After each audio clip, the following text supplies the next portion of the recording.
तो नमस्कार। चैनल पर उपलब्ध जितने भी हमारे दर्शक हैं, हमारे सब्सक्राइबर हैं, हमारे भाई बंधु हैं, चाहे वह बिहार राज्य के हों, उत्तर प्रदेश के हों, झारखंड के हों, दिल्ली से, पंजाब से, हरियाणा से और किसी भी राज्य से अंडमान निकोबार तक जो है कि हमारे लोग वीडियो को देखने का काम करते हैं, सभी का जो है कि चैनल पर हार्दिक अभिनंदन और स्वागत है। खबरों में जो है कि हम आपको हमेशा अपडेट रखने के लिए नई नई जानकारियां शेयर करते हैं। इसी कड़ी में जो है कि एक बहुत ही महत्वपूर्ण खबर संविदा कर्मचारी और खासकर आउटसोर्स कर्मचारियों के लिए आज का जो अपडेट है वह बहुत महत्वपूर्ण है, बहुत प्रभावी है, जिनका दूरगामी परिणाम होगा और आउटसोर्स कर्मी जो है कि इससे लाभ प्राप्त कर पाएंगे और उनके जीवन में काफ़ी बदलाव होने वाला है। आउटसोर्स कर्मियों का सारा यहाँ जब हम आउटसोर्स कर्मियों की बात कर रहे हैं तो साथ में संविदा कर्मी भी उसमें इंक्लूड है, क्योंकि मामला ही कुछ ऐसा है जिसमें जो है कि संविदा कर्मचारी, आउटसोर्स कर्मचारी और दैनिक कर्मचारियों को लेकर जो है कि आज की अपडेट अति महत्वपूर्ण और विशेष रूप से जो है कि जानना आपके लिए अनिवार्य है।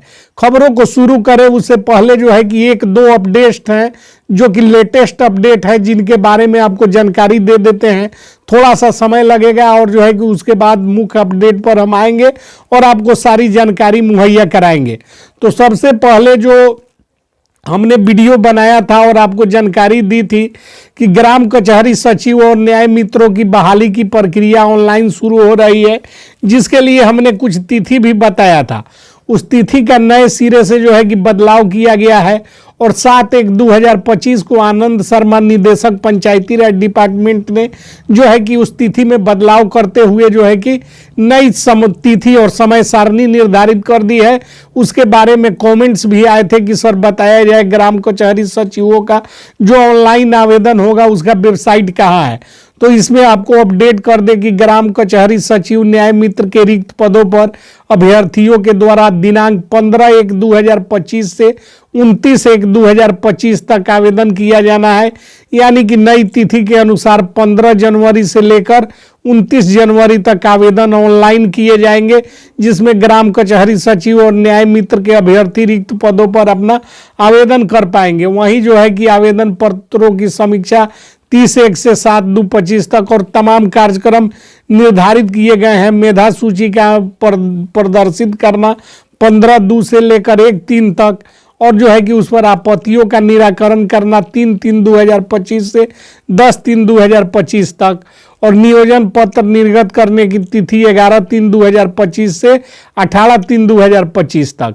कहने का अर्थ है कि ऑनलाइन इसका आवेदन होना है। अभी वेबसाइट विभाग ने तैयार कर लिया है लेकिन लिंक को आउट नहीं किया है। वेबसाइट का लिंक 15/1/2025 के पहले सार्वजनिक किया जाएगा, जिसकी जानकारी हम वीडियो बनाकर आपको दे देंगे। इसमें संविदा कर्मियों के बाल बच्चे, परिवारजन और जो जिनका उम्र बचा हुआ है वे लोग आवेदन करेंगे। बहुत सारे वार्ड सचिवों के लिए यह खबर अच्छी हो सकती है। और साथ ही साथ अब खबरों में आगे बढ़ेंगे मुख्य खबरों की तरफ, उससे पहले आप जान लीजिए मानदेय भुगतान के लिए रात्रि प्रहरियों ने सांसद से लगाया है गुहार। लहलादपुर सरकारी स्कूल में आउटसोर्सिंग के माध्यम से बहाल रात्रि सुरक्षा प्रहरियों ने मानदेय भुगतान के लिए सांसद सिग्रीवाल से गुहार लगाई है। अलग अलग प्रखंडों के स्कूलों में तैनात सुरक्षा प्रहरियों ने सोमवार को जनार्दन सिंह सिग्रीवाल को जलालपुर स्थित उनके आवास पर भेंट कर आवेदन और प्रतिवेदन दिया है। नाइट गार्ड में बहाल युवकों ने सांसद को बताया कि बीते 1 साल से उन्हें मानदेय नहीं मिला है और सांसद को युवाओं ने मानदेय भुगतान कराने की पहल के लिए आवेदन दिया है। तो जनार्दन सिंह सिग्रीवाल जो सांसद हैं उनसे मुलाकात की है रात्रि प्रहरियों ने। उन्होंने बताया है रात्रि प्रहरियों की समस्या है कि बीते 1 साल से जो है कि उनको मानदेय का भुगतान नहीं मिला है। यदि रात्रि प्रहरी चाहते हैं कि इस संबंध में सरकार से लिखित सवाल पूछा जाए तो ये जो है कि इसमें कमेंट कर सकते हैं। अब खबरों में आगे बढ़ते हुए जो है कि आप लोगों को जो आउटसोर्स कर्मी और जो है कि संविदा कर्मी के लिए हमने कहा था कि विशेष खबर क्या है, उसके तरफ जो है कि नज़र डालते हैं और आपको बताते हैं। तो संविदा अंशकालिक अतिथि कर्मचारियों के लिए सुप्रीम कोर्ट का बहुत ही ऐतिहासिक फैसला सामने आ चुका है। इसमें आपको बता दें कि हाई कोर्ट जो है कि अनेक राज्यों के हाई कोर्ट के द्वारा जब हाई कोर्ट में मामले जाते हैं तो संविदा कर्मचारी, आउटसोर्स कर्मचारी और दैनिक कर्मचारियों के खिलाफ में फैसला हो जाता है, सरकार के पक्ष में फैसले हो जाते हैं उच्च न्यायालय में। हाई कोर्ट की बात कर रहे हैं। और उसी का अपील जब सुप्रीम कोर्ट में होता है तो सुप्रीम कोर्ट कर्मचारियों को नियमित करने का आदेश पारित कर देता है। संविदा कर्मचारी, आउटसोर्स कर्मचारी, दैनिक कर्मचारियों के हक में फैसले हो जाते हैं। इसी कड़ी में ऐसा ही एक मामला है जिसमें सुप्रीम कोर्ट के द्वारा फैसला दिया गया है। इसमें आपको बता दें कि यह भी अपील का ही मामला है। इसमें जो है कि दिल्ली हाई कोर्ट ने जो है कि फैसला दिया था। सुप्रीम कोर्ट में अपील से पहले सभी चतुर्थ वर्गीय श्रेणी संविदा कर्मचारियों के मामले में केंद्रीय प्रशासनिक अधिकरण और डिग्री उप न्यायालय ने दिल्ली उच्च न्यायालय ने फैसला सुनाते हुए कहा था कि केवल अंशकालिक कर्मचारी और जो है कि पार्ट टाइम वर्कर्स की नियमितीकरण का अधिकार नहीं होता है, यानी कि हाई कोर्ट ने कहा था। और जो है कि यह भी कहा गया था कि किसी प्रकार के कर्मचारी के नियमितीकरण की मांग करने पर मांग करने का अधिकार नहीं रखते हैं, यानी कि संविदा आउटसोर्स वाले मांग नहीं कर सकते हैं, यह हाई कोर्ट ने कहा था। सभी कर्मचारियों को कार्यरत करना चाहिए। और जो है कि सुप्रीम कोर्ट ने जो है कि टर्मिनल हेतु इस मामले को रद्द कर दिया है। और सुप्रीम कोर्ट ने क्या कहा है वह भी हम आपको बता देना चाहते हैं। सुप्रीम कोर्ट का जो फैसला आया है, भारत के सर्वोच्च न्यायालय ने संविदा, आउटसोर्स, अस्थायी और दैनिक वेतनभोगी इत्यादि सभी प्रकार के कर्मचारियों को और अस्थायी कर्मचारियों के हित में एक महत्वपूर्ण जजमेंट दिया है। इसमें सुप्रीम कोर्ट ने ऐतिहासिक फैसला लेते हुए कहा है कि एक ही पद पर लंबे समय तक काम करने वाले कर्मचारियों को नियमितीकरण का अधिकार है। सरकार उसके पद और उसके नाम के आधार पर निर्धारित कर्तव्य का पालन करने से इनकार नहीं कर सकती है।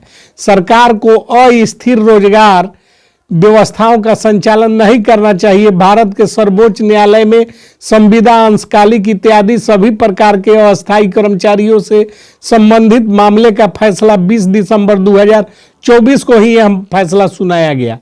केंद्रीय जल आयोग में कार्यरत सफाई और बागवानी कर्मचारियों द्वारा दाखिल अपील पर सभी पक्षों तक के तर्कों को सुनने के बाद सुप्रीम कोर्ट द्वारा जजमेंट सुनाया जा रहा था।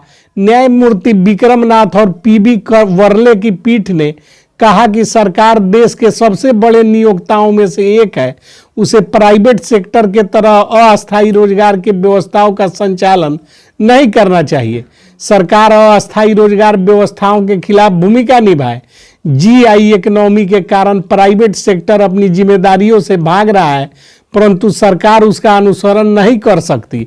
सुप्रीम कोर्ट ने कहा कि जीआई इकोनॉमी के कारण ही अस्थिर रोजगार व्यवस्था में वृद्धि हुई है। इसके कारण भारत में लेबर स्टैंडर्ड कमजोर हो गया है और नौकरी के नाम पर लोगों का शोषण किया जा रहा है। सरकार की जिम्मेवारी है कि वह इस प्रकार की व्यवस्था के खिलाफ अपनी भूमिका निभाए।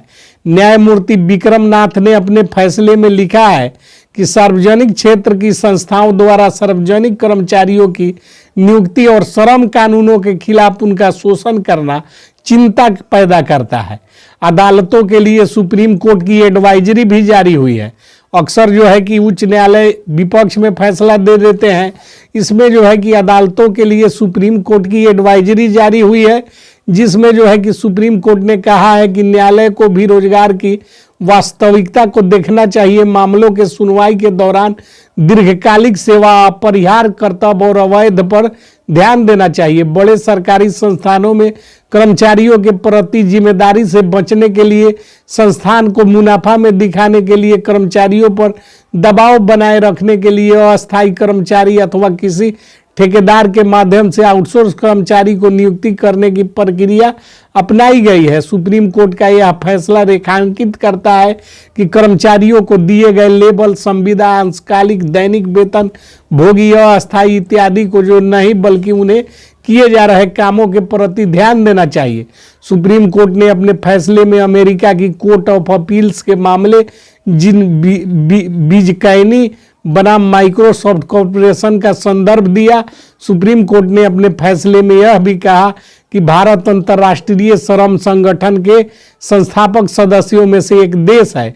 यह दुनिया के उन देशों में शामिल है जो रोजगार के स्थिर रोजगार की पैरोकारी करता है और श्रमिकों के निष्पक्ष व्यवहार की वकालत करता है। इस प्रकार सेवा समाप्ति का विरोध करता है और जो कि दीर्घकालिक बेरोजगारी को बढ़ावा देती है।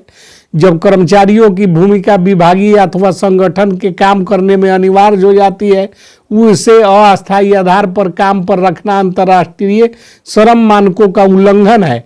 ऐसे विभाग अथवा संगठन को कर्मचारियों के मनोबल को कमजोर करने वाला अपराधी माना जाता है। यदि सरकार निष्पक्ष रोजगार और प्रथाओं का पालन सुनिश्चित करती है तो अनावश्यक मुकदमों के बोझ से बचा जा सकता है।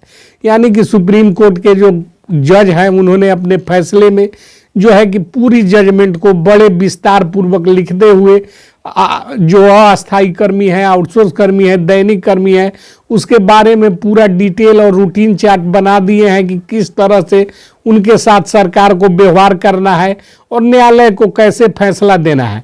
अब उम्मीद किया जा रहा है कि इस फैसले के बाद हाई कोर्ट में जितने भी मामले दर्ज हैं उनमें जो है कि कर्मचारियों के पक्ष में फैसले आएंगे, अन्यथा जो है कि कर्मचारियों को सुप्रीम कोर्ट जाने पर न्याय निश्चित तौर पर मिलेगा। और जो है कि हम उम्मीद करते हैं सुप्रीम कोर्ट जाने की नौबत किसी की नहीं आएगी। और ऐसी परिस्थिति बनती है तो हम लोग स्वयं जो है कि सब जो हम लोग इस चैनल पर मौजूद हैं विचार कीजिए और अपने मामले भी न्यायालय में दायर करने का काम कीजिए। तो जय हिंद, जय